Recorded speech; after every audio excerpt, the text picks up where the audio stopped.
So we're going to be starting with, again, we're just going to be solving quadratic equations by graphing.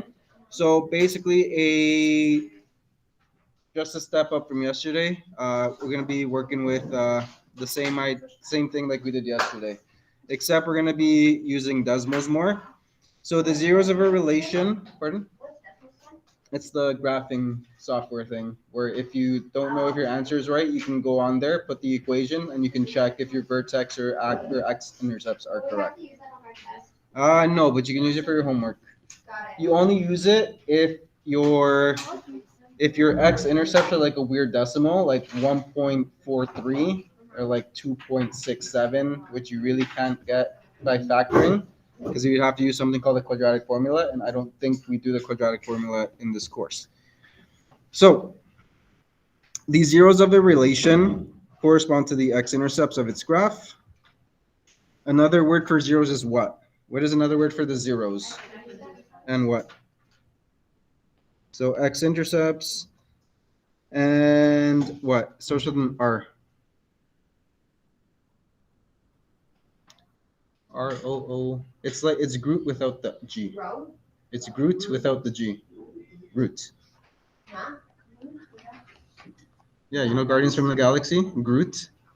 It's my water bottle. Exactly. It's Groot without the G. It's root. It's root.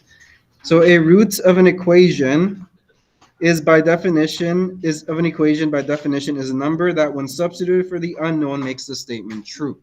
So that's why whenever we say check, you're going to plug in your x-intercepts for the x values to check if it gives you 0. So therefore, the x-intercepts can be referred as, yes? Sorry, can you repeat that? Oh, that part? Yeah. So for your x-intercepts, when you plug it back into x for your original equation, your whole thing should give you 0. Okay, the reason why is because what is the y value of every x-intercept? 0. So when you plug those into your equation, it should give you 0. So therefore, the x-intercepts can be referred to as, we have zeros, roots, and x-intercepts or solutions.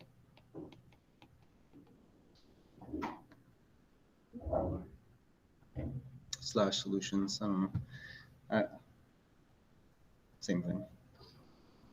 They're basically, technically it's all one because they're all synonyms of each other. So it's just 4 different ways of saying it.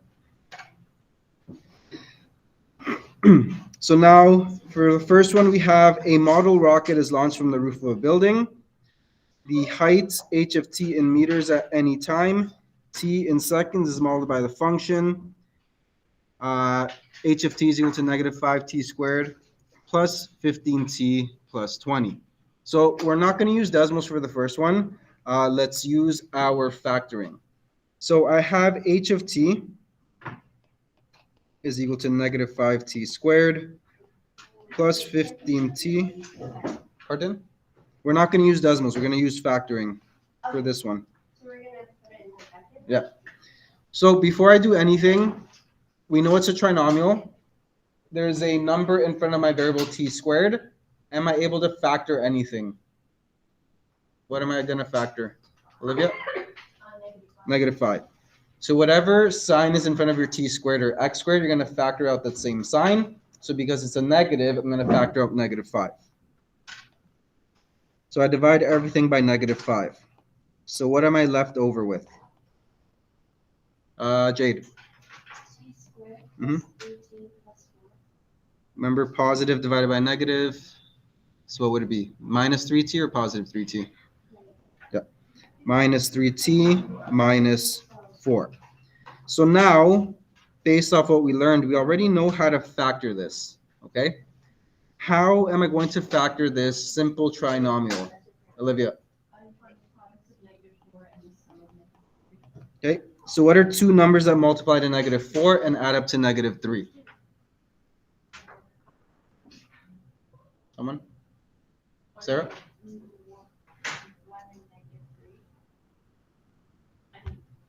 Negative 4, yeah. Negative 4 and 1. So negative 4 times 1 is equal to negative 4, which is good. And negative 4 plus 1 is equal to negative 3, which is also what we want. So remember, this 5 has to stay. So what is my fully factored equation going to be? Brooklyn. T squared, take away. Wait. Well, remember, we don't have to do that grouping part because my t squared has nothing in front of it anymore. So I can just automatically do the brackets using the factors that we used. Sarah? So the bracket C minus 4. Yep. And then C plus 1. Mm-hmm. Wait, how come you don't have to do it the other way? So when we did that lesson, I told you the only time you do that grouping method is when you have a number bigger than 1 in front of your t squared. So because we factored out that -5, what is my number in front of t squared now? 1. So I can just do that 2 brackets and the factors that I used. So using our factored form, what is the first thing that we can find? Jade. How come we have to keep the -5 instead of T minus 4 to plus 1? Because when I factor that -5 back in, it has to give me back my original equation. If I completely forget about it, I'm not going to get back -5t squared plus 15t plus 20. So I always have to keep it there. So what's the first thing we can find, Emma? The zeros? Yeah, so the X intercepts. So we have t minus 4 and t plus 1. What are my zeros? Cynthia. Positive 4 and negative. Yep. So remember, the signs usually just change. So my X intercepts are x is equal to positive 4 and x is equal to -1. Now, which form can I use to find my Y-intercept? Standard or factored? Or Y-intercept? Yeah. Standard. Standard. It's the Yesterday I said the Y-intercept of the standard form is what number? last The one. last number. So what's my Y-intercept? 20. So if you were to write it as a coordinate, it is 0, 20. Now that we have my zeros, what's the next thing I can find? Remember, we did like a whole step thing. Axis of symmetry. Ashton, how do we find the axis of symmetry? Yep. So I'm going to add the roots. So 4 plus -1 and divided by 2. Cynthia, what's 4 plus -1? Or 4 minus 1? Oh, 3. There we go. So 3 over 2, or like I said, you guys are allowed to do it. What's 3 over 2 the same as? 1.5. So that's my axis of symmetry. Yes, Brooklyn? How come for the 0, so x equals 4, Mhm. and x equals -1, you have to switch? Yeah. Because it was a -4 before. Yep. So remember, what did I say the y value of every x intercept is? 0, right?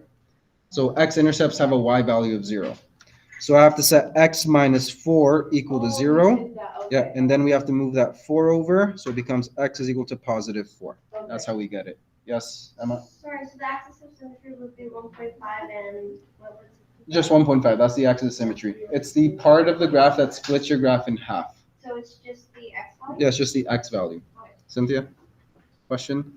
Did we do this yesterday or the day before? Yesterday? Or the day before yesterday. Whoops. Sorry. Also, in during our when we show our work for finding the zeros, Mhm. what if we accidentally switch the t to an x, like we do?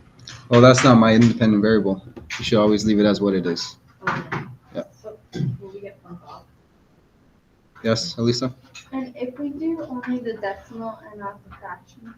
Well, put it as a fraction first, and then just say this is the decimal after. So now after we found our axis of symmetry, what am I going to find next? My vertex. So I know my axis of symmetry is x is equal to 1.5. So what am I going to do with this number, Cynthia? For standard or factored? Factored form. Standard form is harder because you have to worry about, I have to take the square of 1.5, and that can get annoying. So I prefer the factored form. If you want to do standard form, that's fine. Just make sure you're following bad math properly. So h at 1.5 is equal to -5 times 1.5 minus 4 times 1.5 plus 1. When we sub in that axis of symmetry into our factored form, what are the two numbers in the brackets going to be? Remember, we noticed this pattern yesterday. Olivia. They're gonna be the same. Yeah, but opposite signs. So what's 1.5 minus 4?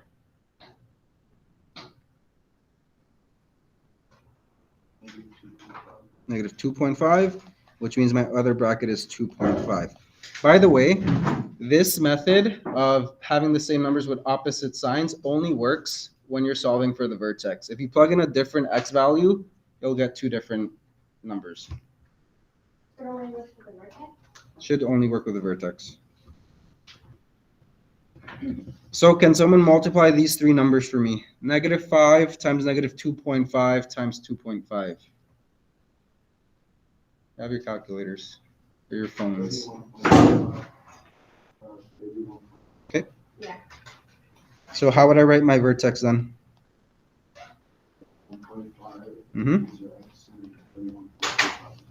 Perfect. Would there be a lot of answers with like decimals and fractions? I'm gonna try not to, but if it is a fraction, I'll try to give you like 0.5 or like 0.25 would be the worst one. Oh, you only have one in right now? Yeah, so domain is always easy. So from the beginning of class or from the beginning of this course, what is the domain of every single parabola? XCR. Okay. And my range depends on what? Let's see if you guys remember this. Wait, sorry. What does my range depend on? The vertex and what else? So it depends on the y value of the vertex and what else? Nope. Pardon? The way it opens. Okay, so it relies on the y value of the vertex and the way it opens. So if it opens down, your condition is going to be y is less than or equal to the number. In this case, we'll put n. If it opens up, your condition for your range is going to be y is greater than or equal to the number. So in this case, what type of number do I have in front of my t squared? In negative. So does that open up or down? Down. So can someone tell me what my range is going to be? It's going to be a maximum, but what's my range in terms of writing it as YER and then my condition? Such that? YER and then like the line. Yep. And then You can tell me. the biggest number and the smallest number. Nope, that's only for circles. Oh, dang it. So what's the y value of the vertex? Oh, then you put the y value of the vertex and then the other value? 31.25. Now look at what I wrote at the bottom.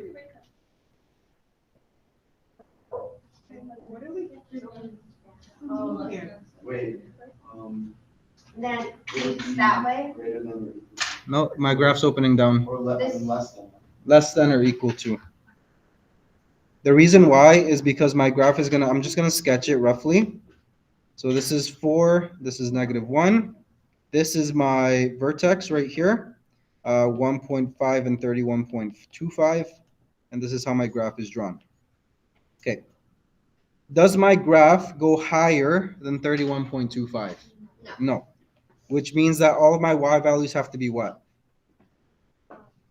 Less than or equal to 31.25 because my graph is going down. Okay, that makes more sense. Yes? Wait, so when it's pointing this way, like the arrow, it means less than? Yeah, so it's y. So this is saying y, and if the arrow is pointing at the y, it's saying that y value is less than or equal to that number. If the arrow is pointing the other way, it's saying y is bigger than or equal to that number. Yeah, opening up. Yes, Rita? So we use 31.5 minus y. That's the maximum y value that it hits. So we kind of did B already. So yeah, we kind of already factored it on our own.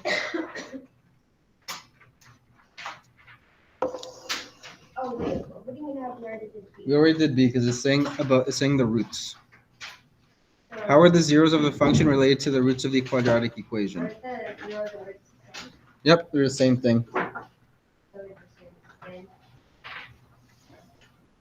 So how are the zeros of the function h of t related to the roots of the quadratic equation? So if I ask you to plug in, so what were my x-intercepts from that equation? So positive 4 and negative 1. If I ask you to plug in 4 into my factored form, can you tell me what my y values are? If you plug in 4 into our factored form. The y values, it's gonna stay the same, isn't it? Nope.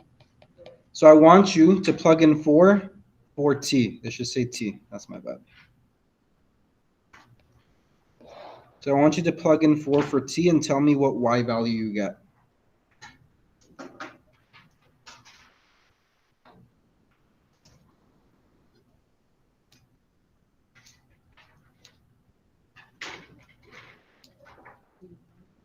Cynthia, you said it? 0. Okay. So as you can see here, this equation is saying 0 is equal to negative 5t squared plus 5t plus 20. And when we plugged in 4, it gave that whole equation a value of 0, which makes it true. Now if I plug in negative 1 for t, what y value do I get? 0 Oh, so they're again. just canceling each other out. No, it just gives the whole equation 0. Okay? Because if I plug in 4 for t, I get negative 5 times 4 minus 4 times 4 plus 1. And we know 4 minus 4 is 0. So everything multiplied by 0 is just going to give me 0. So it's just basically saying that the roots of my equation are always going to give me a y value of 0 because that's where the graph crosses my x and my x-axis. So it'll always be 0? Yep. When you plug in your roots back into your equation, you should always get a y value of 0.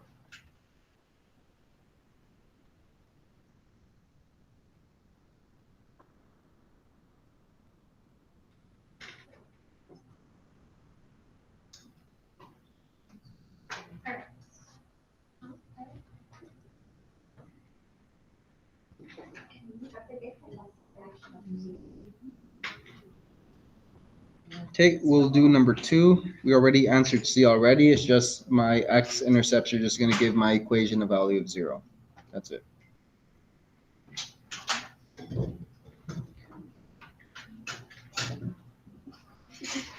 So the next one, okay. So for number 2, I have determined the solutions or the zeros or x-intercepts of the equation x squared minus 8x plus 12 is equal to negative 3. So I do not want that negative 3 on the right side. So where do I have to move it to? Wait, The are we left. solving? Sorry, which one are we doing? 2. Okay. So I'm going to move my negative 3 over to my left side. So I'm going to get x squared minus 8x plus 12. And that negative 3 becomes positive 3 is equal to 0.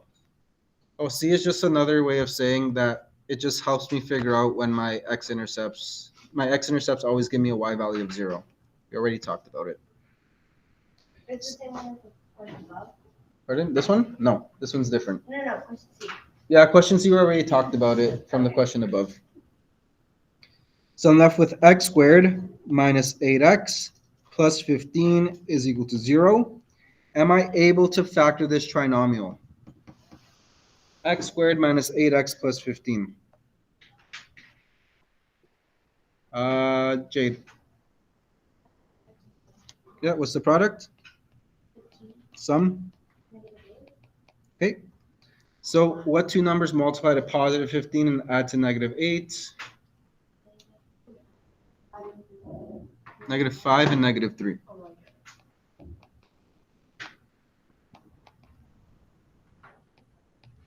Negative 5 plus negative 3 is equal to negative 8, which is good. So what is my factored equation going to look like, Ashton? Perfect. So now I'm going to ask you guys use this to find me my x-intercepts. What are my x-intercepts going to be now that we have this in factored form? Olivia? X is equal to 5, x is equal to 3. Easy stuff, right? Negative 5? Is it gonna, yeah, okay. Is it gonna be positive or negative? Positive 5. But in the equation it says negative. Yeah, but remember we have to set them equal to 0, and when I move that negative 5 over, it becomes positive. So you're doing it It's just the opposite, yeah. Yes, Jade? for B, the negative 5 in front of the entire equation. We did that just because we were dividing it. Yeah, so whenever you divide a factor, some of you do this mistake on a test. Whenever you take out a factor, you guys tend to not include it in your solution, which means you're changing the whole equation if you don't include it. The factor. So whenever you factor something, you always have to include it in your final solution. So the next one, like you can see, I'm not going to give you the next one on a test because I'm not going to have you guys use Desmos for something like h of x is equal to 2 plus 50x minus 1.862x squared. It wants us to sketch the function. So I'm just going to use Desmos because, you know, that's the easiest thing to do. So graphing calculator, pardon? No. So y is equal to 2 plus 50x minus 1.862x squared.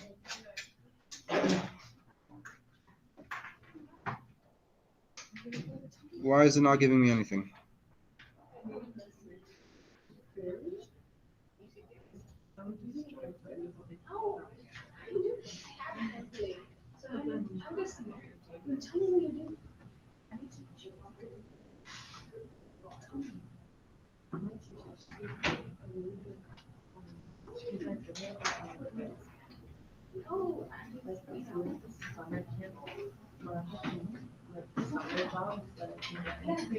Oh, here we go. Okay, so we're going to sketch this function. So guys, look up, please. What is my vertex of this function? That number there.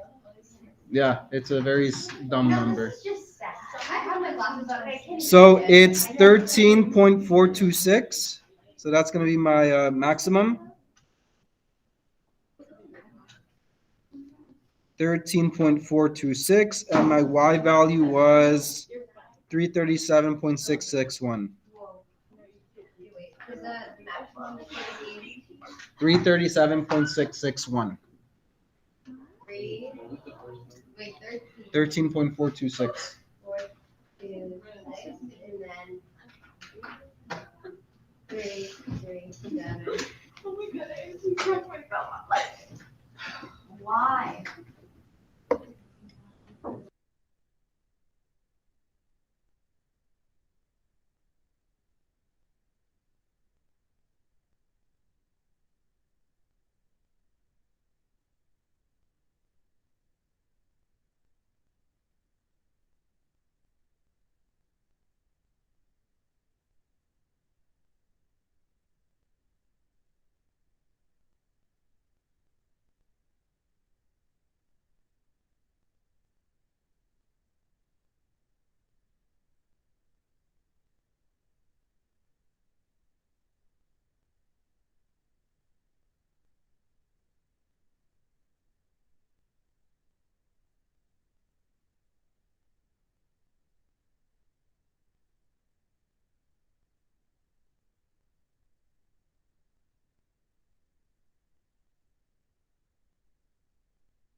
I think my mic was off for that. So the maximum height is the y value of the vertex.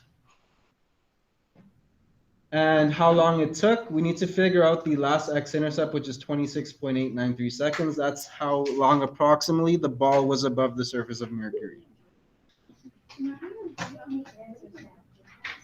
Okay, and the last question. So when will the ball reach a height of 200 meters on the way down? So am I looking at the right side of the graph or the left side of the graph? On the way down. Is that before the vertex or after the vertex? After. So from negative 0.04, my ball is going up, but after that vertex, it comes down. So I have to look at the right side of the graph. Now I have to figure out where 200 meters is, which is right here. So approximately, how many seconds does that take? 22.3. Yes, Cynthia? Will you give us a question like this, but with like reasonable Yep. numbers? Reasonable numbers. Yeah. Sorry, how do we get that? So I went to my graph. It says what time did it hit 200 meters after on the way down. So I find 200, which is right here, and approximately how many seconds is that? The number that's there. 22 seconds, the x value, yeah. Okay. And yeah, so like I said, this lesson was short. So just work on the work assigned to this lesson.